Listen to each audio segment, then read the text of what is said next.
We are now going to move to Inside Out. Yeah. On Zoom, I think. Thanks very much. So that's Tabby and Valentina. Oh, kia ora koutou. I'm Tabby Besley, the Managing Director of Inside Out Koaro, and this is my colleague. I'm Valentina Serrano, and I'm a schools coordinator Inside Out Koaro. So we're a national charity working in the education sector, and our vision is for all rainbow and takatapu young people to have a sense of safety and belonging in their schools and communities. Thank you for taking the time to hear us today. Firstly, we'll speak to the change of school board objectives. We oppose Clause 8 in the proposal to make academic achievement the sole paramount objective. Elevating achievement above the safety, inclusion and te tiriti o Waitangi objectives currently included in the Act deprioritises the work that makes learning possible in the first place. Rainbow young people tell us regularly that schools are often unsafe for them. This is represented in thousands of young people's experiences, such as just this one quote from the Identify survey. There is a lot of homophobia from the students around. Being openly rainbow in the school leads to rumours and bullying, so most students have to be closeted for their own safety. School boards must understand that safety and inclusion are not separate from achievement. They are preconditions for it. For Rainbow Ākonga and others from marginalised communities, safety and inclusion are what enable learning. Research shows that sexual minority students who feel a sense of belonging at school and for whom teachers have high expectations are almost 4 times more likely to achieve academically than sexual minority students who do not feel a sense of belonging. By recognising that academic achievement, safety and inclusion objectives are interdependent, not competing, the current clause gets this balance right. These objectives do not just benefit individual students, but help to foster an empathetic and socially aware community. We urge you to retain the existing clause. Secondly, we oppose the removal of the NELP. It's an important accountability and guidance tool, especially where inclusion cannot be assumed.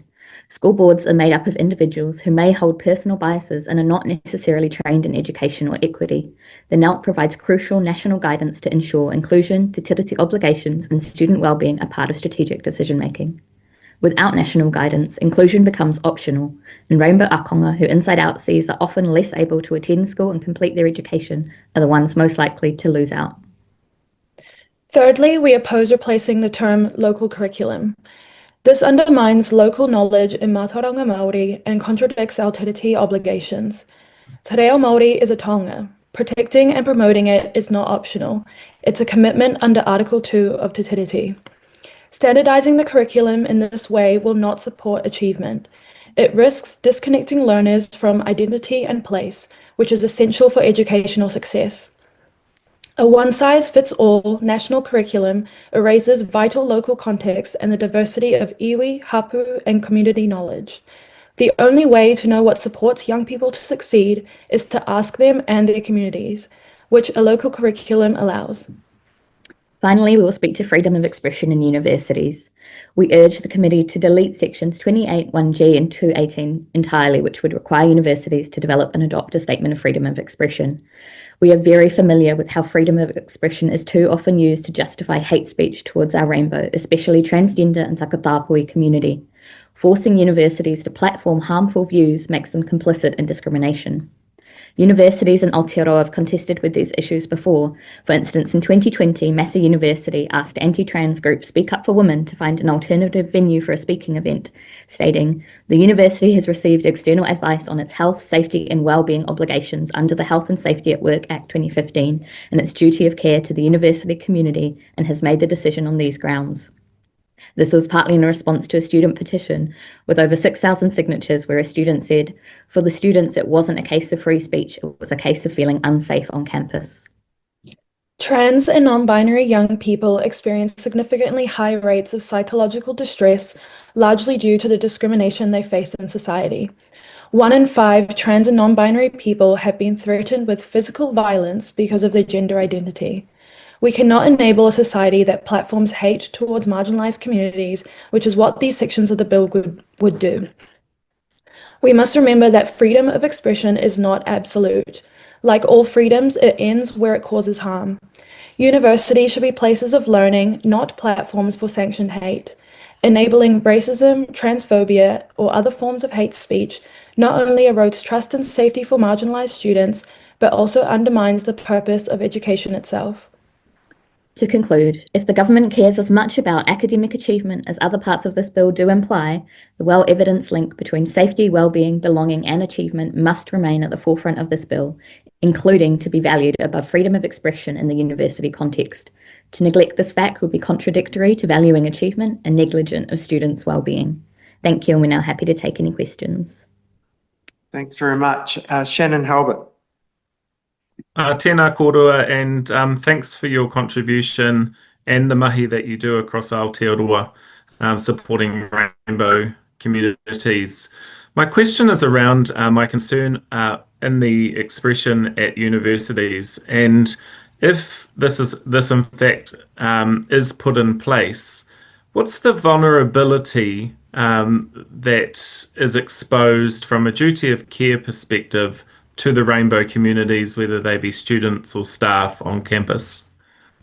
Thanks for your question, Shannon. I think it puts universities in a really difficult place because they would be trying to uphold these really contradictory and competing obligations, and that obligation to provide a safe environment should come first.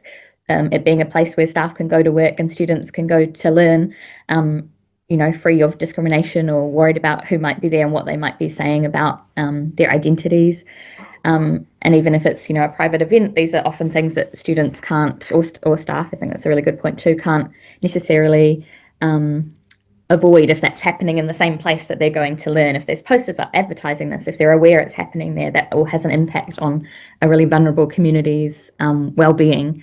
And I fear that it would make people less likely to attend university. Just a supplementary on that, Mr. Chair, because if a speaker was made to speak at a university campus, and that can bring a lot of heat and tension at times, as we've seen, and that university deemed that they couldn't guarantee the safety of people at that particular event, who in your view is responsible if something happened? Yeah, I don't have enough knowledge to probably answer that, but it would seem like the university. But then if that's kind of a government obligation that they're filling, then that's quite a tricky line. Thanks very much, Shannon. Sure. I've got a question that's coming back to the educational achievement and the concern you raise around the safety and the broader issues at school. And I appreciate the stories that you've shared and the vulnerability that's shown by your fellow students and sharing those stories.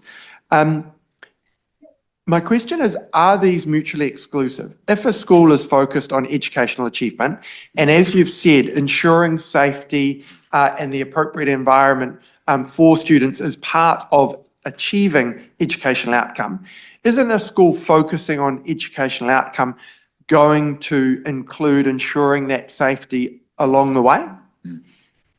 It absolutely should, but unless it's really clearly specified in our experience working with schools, having the way it's currently set up, we reference this in all our resources and our work with schools by letting them, reminding them this is one of the paramount objectives, safety, wellbeing and inclusion, and how that links in with academic achievement. If the bill, I fear, unless it was changed, if you made a suggestion to the wording that we're under that point around achievement, that also spoke to what that means and what you've just said around inclusion, safety, well-being, I think there's a risk that is overlooked or not understood, particularly again if we talk about school boards are not necessarily going to have, the way school board members are elected doesn't mean that those are always people with the kind of expert knowledge in this area, and there's a risk that if achievement is put above those things in a secondary way, that is where more focus, more pressure is felt, and that those other things are overlooked or seen as less important, which I think is what this is signalling. How it is right now is perfect because it shows that those two things are equal and need to happen together. Okay. Look, appreciate that answer, appreciate the time you've given us this morning, and I'm sure we'll see you again at this committee in the future. Absolutely. Thank you so much.